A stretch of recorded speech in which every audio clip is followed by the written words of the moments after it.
Sheldanta wasn't thrilled with tight spaces normally. The rumbling of the ISFA machine only added to that discomfort. At least she knew they'd be safer in there than any hiding hole. Not even the strongest Veek soldier could pierce the thick steel hide of it.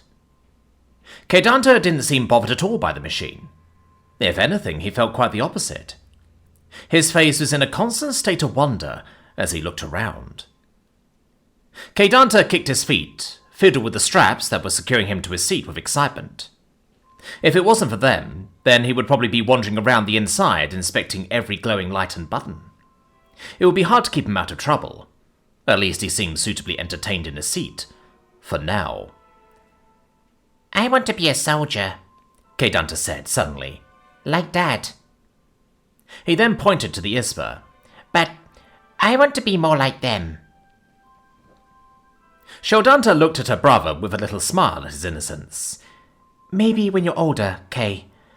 You still have to finish school. I know that. He swung his feet back and forth. I just think they're cool.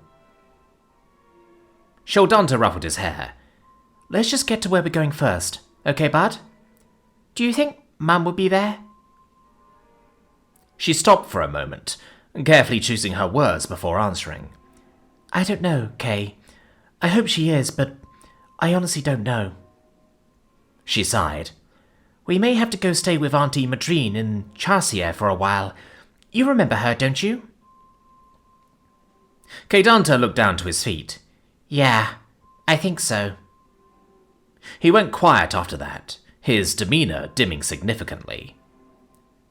They then sat in relative silence for several more minutes, until the machine finally came to a stop. The engine quietened, and the rear slowly opened up soon after. Daylight shone in, temporarily blinding Sheldanta. A silhouette appeared from the brightness, and a soft-spoken man called out to her. It's okay. You're safe now. Please, let me help you. The figure poured himself into the machine, revealing himself to be a Dakaran medical soldier, with cream-coloured fur and tired eyes. The soldier slowly moved closer to Sheldanta.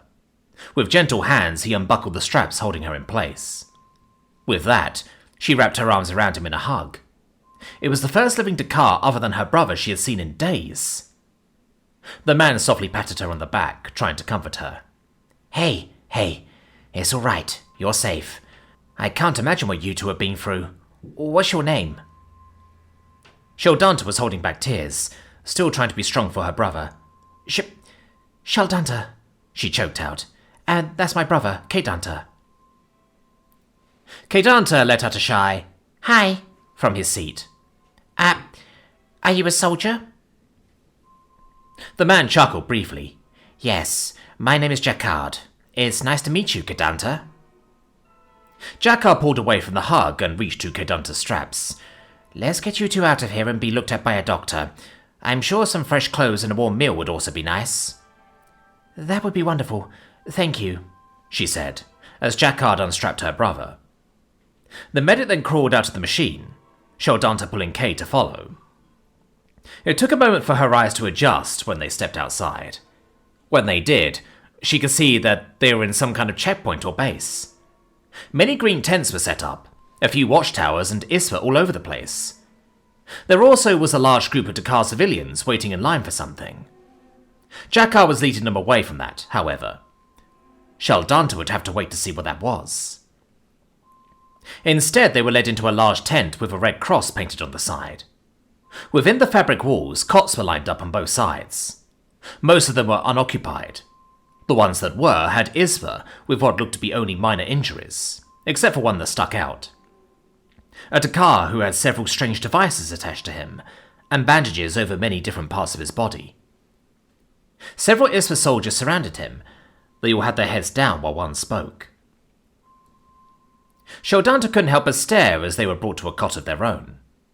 The machine and devices must have been the only things keeping the wounded Dakar alive, she thought. Kedanta seemed uncomfortable at the sight. Sheldanta couldn't help but feel the same.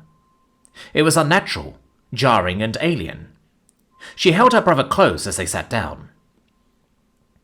Jacquard knelt down to their level with a smile.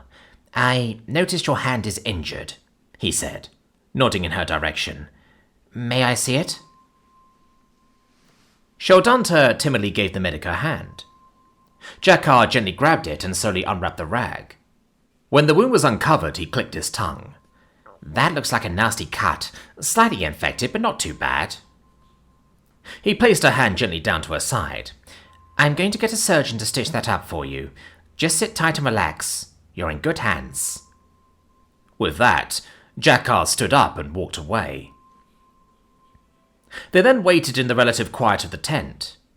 It sounded like there was a lot going on outside, with many people talking. The roar of the ISVA machines passed by every once in a while and drowned out the indistinct voices. After a few minutes, Jakar returned with an ISVA in tow. The ISVA wore a white coat over his strange uniform and carried a bag with the same emblem that was on the tent. The two approached them, and Jakar kneeled once more while the ISVA opened up the bag. All right, just stay still and let him work. He's going to make the pain go away first. The ISVA pulled out a syringe and motioned towards her hand. Jakar softly placed his hand on Sheldanta's back. Just relax. It's medicine. Sheldanta timidly gave the ISVA her injured hand. The ISVA stuck the needle into the palm as gently as possible. Still, she winced a bit, even as the fluid was injected.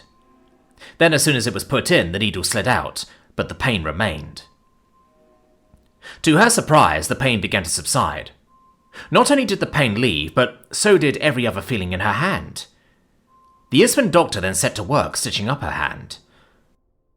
For a brief moment, Sheldanta knew that everything was going to be all right.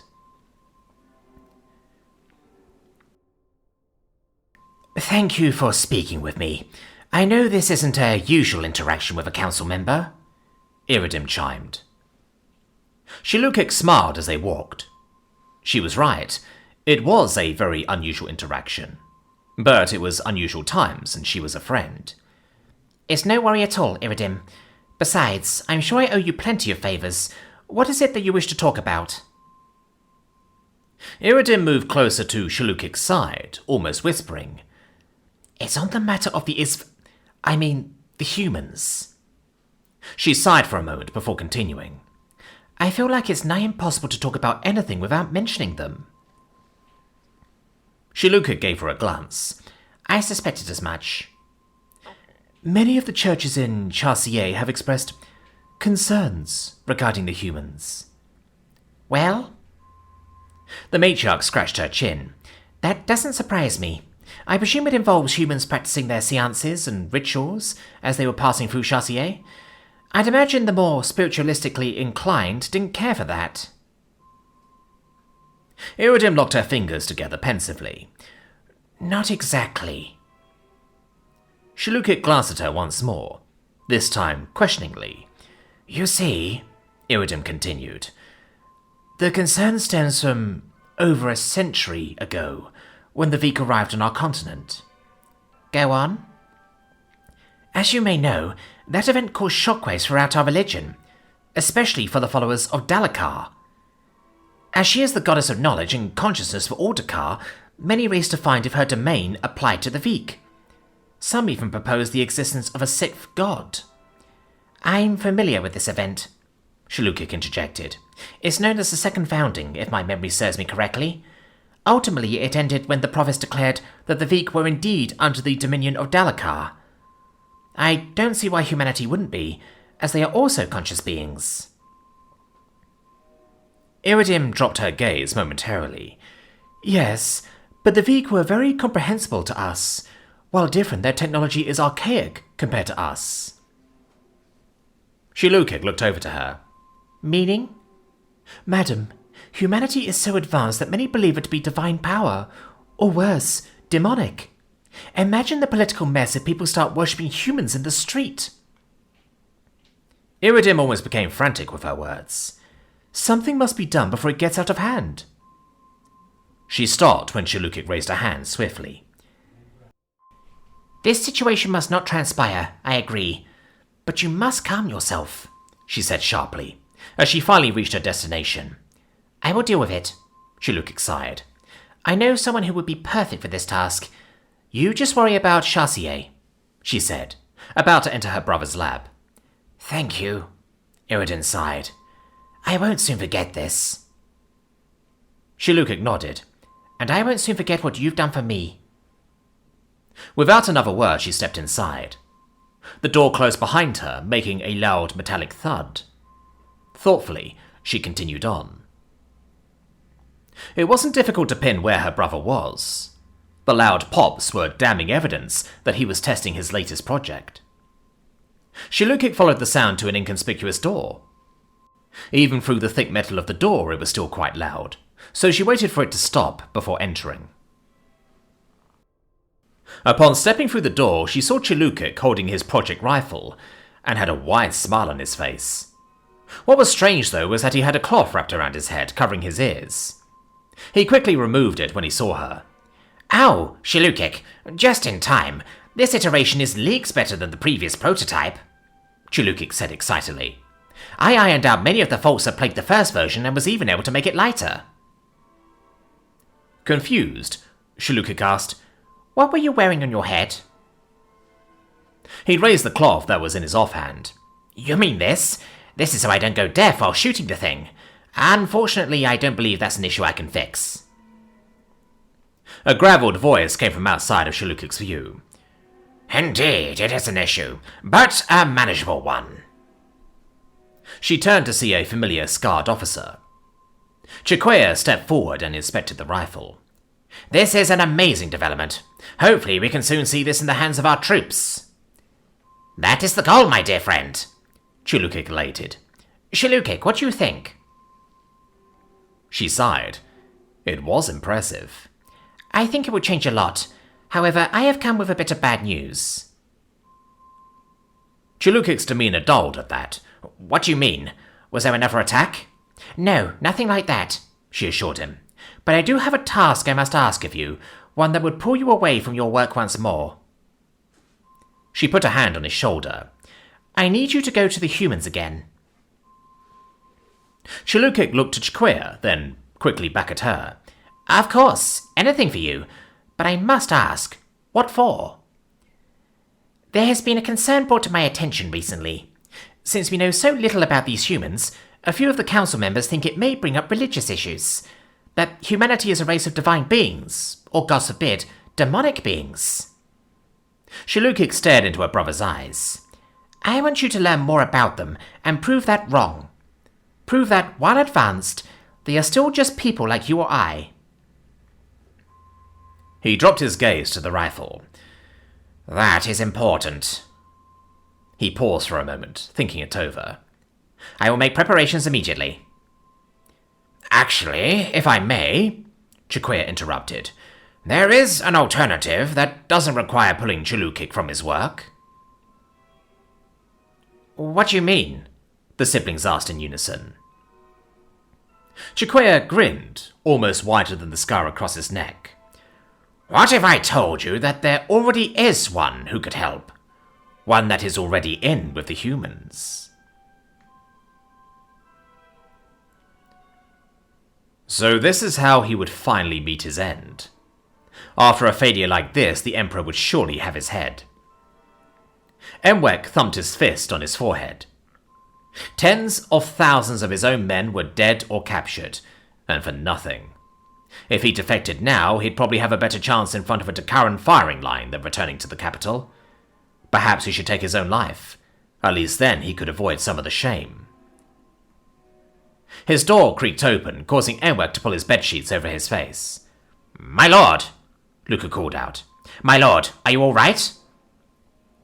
Emwek did not answer. His officer sighed. My lord, it has been 2 days. Your army needs you. Emwek sat up, rubbing his eyes lazily. Not that there's much left of it. How could this go wrong? That is actually why I've come to you. There have been some troubling reports from the men. There is a new threat afoot. Emwek turned to look at him. He thought back to what the Dakaran officer he interrogated had said. What kind of new threat? Luca stepped fully inside and shut the door behind him. Well, at first I believed it to be just rumors. There was talk of demons fighting with the Dakar. Furless beings with stubby faces. The stories were completely absurd. They said that the demons spewed death with just a glance. Magical powers that allowed them to eradicate entire formations.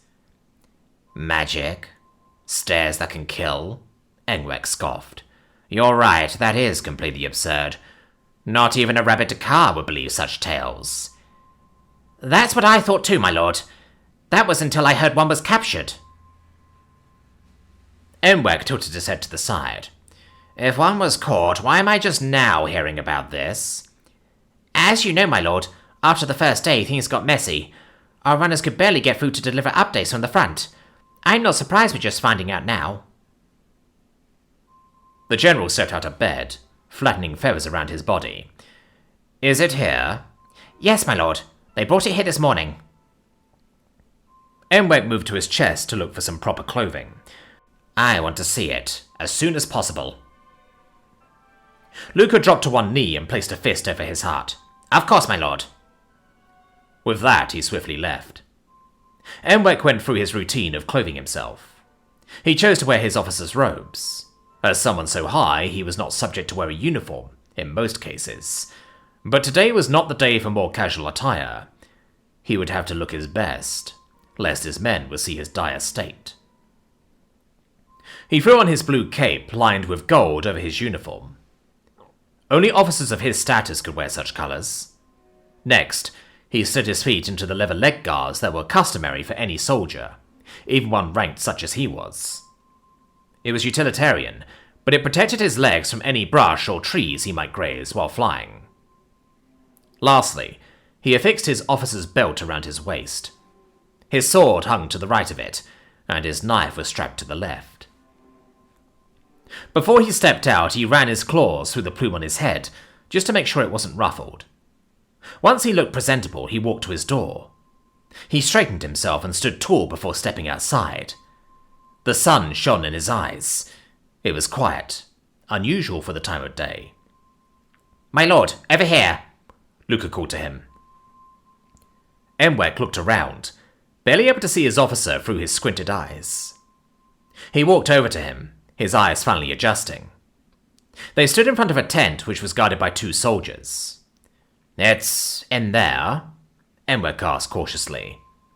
Yes, however, we are unable to speak with him.